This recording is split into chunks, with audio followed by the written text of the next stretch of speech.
Have you bought a pair of glasses lately? Bet your eyes popped when you saw the price tag. If you don't go to places like Walmart or Costco, you could easily be spending hundreds and hundreds of dollars for a pair that cost $30 10 years ago. Talk about sticker shock. And it's not as though things have changed that much. They're still made of a couple of pieces of plastic or wire, some screws, and glass. Why should a pair of glasses cost more than an iPad? Well, one answer is because one company controls a big chunk of the business.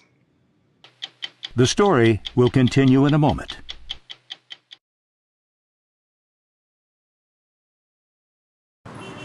Never has there been so much choice.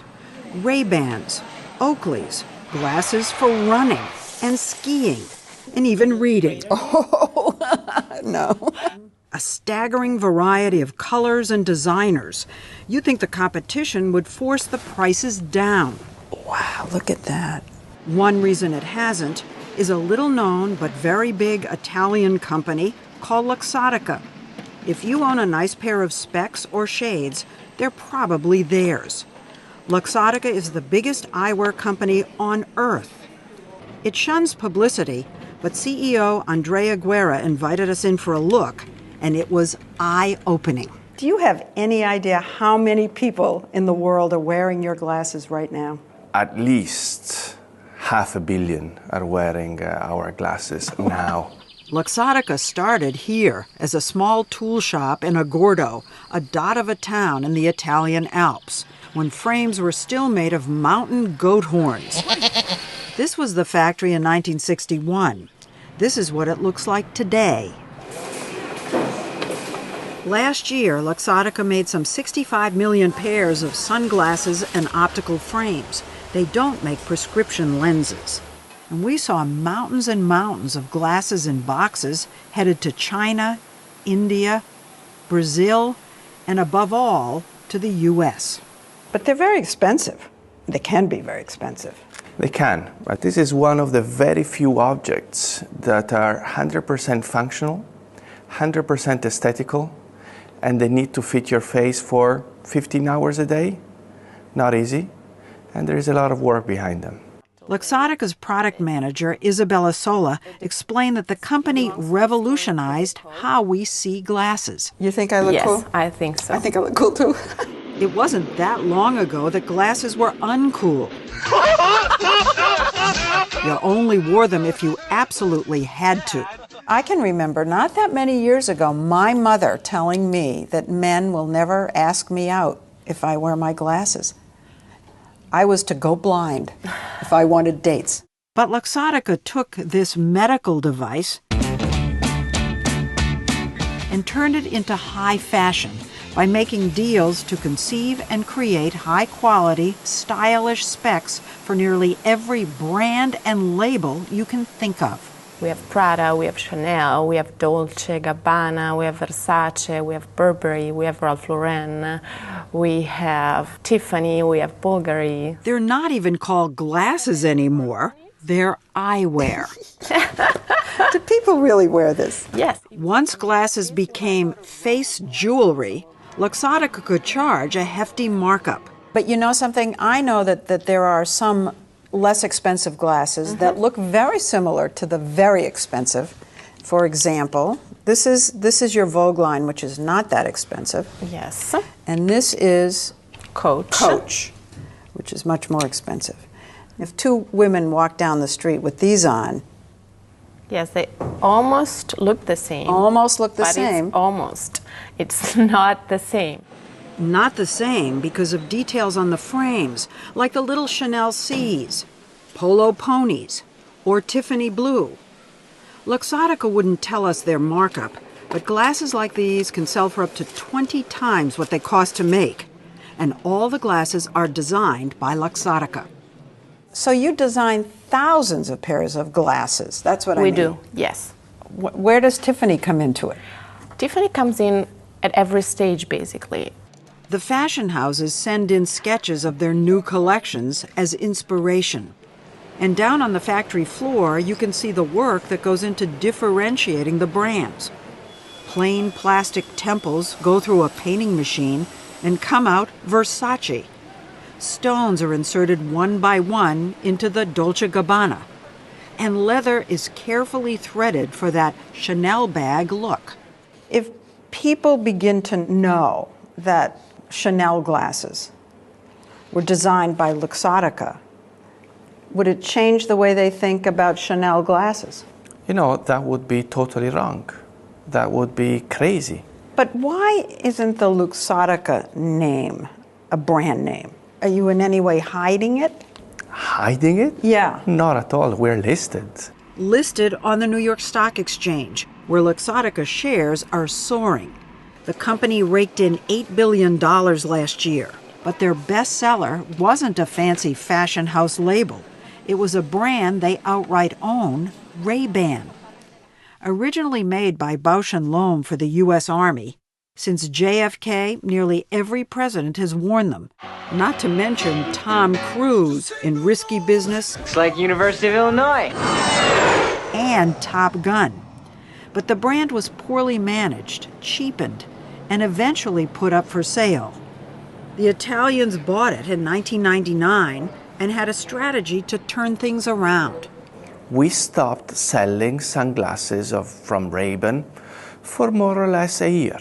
When you bought it, you could buy them for, I don't even know how little money. $29? $29 at the drugstore, at a gas station, and you took them off the market. We refurbished everything. And made them upscale. Today, those $29 pairs can cost $150 and more. And Ray-Ban is the top-selling sunglass brand in the world. When Americans go to buy these glasses, I'll bet 99% think they're buying an American brand. It is an American brand. What's wrong with it? I mean, it's an American brand owned by Italians. I think the world is this. It is the world, and we don't realize it. That's the thing. Before I started working on this story, I'd never heard the name Luxottica. Yeah. Which is all the more surprising since Luxottica not only bought Ray-Ban, they also bought LensCrafters, the largest eyewear retail chain in North America. So now they make them and they sell them. It's great for business, but is it great for the consumer? I asked LensCrafters president Mark Weichel. How many non-Luxottica brands do you sell here? We probably have a few brands that are not Luxottica. Mostly I would guess. Luxottica. Mostly Luxottica, yeah. So since Luxottica owns you, does the consumer get a break on glasses made by them in LensCrafters? What the customer gets at LensCrafters is a variety of services and products, including this broad assortment of frames that... Mark, you're not answering my question. I'm asking if you charge less for frames made by Luxottica since you're the same company.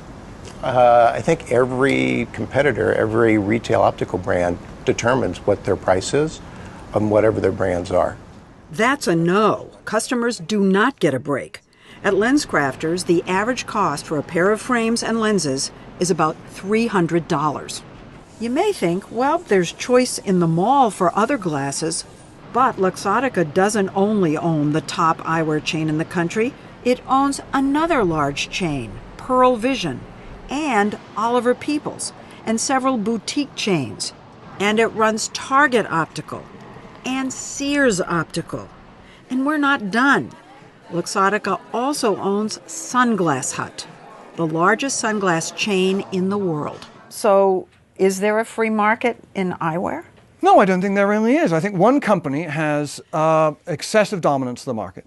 SmartMoney.com columnist Brett Ahrens says the appearance of variety is an optical illusion.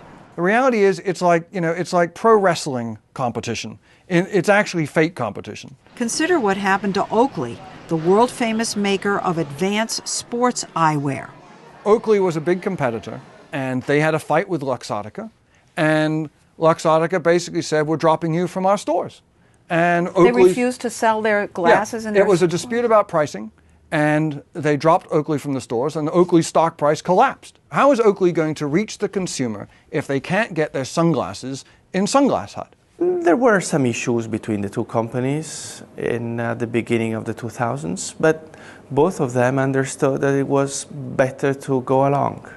Better to let you buy them. I wouldn't say this. We merged with Oakley in 2007. You bought so we're Oakley. talking. They tried to compete and they lost, and then you bought them. I understand your theory, but they understood that life was better together.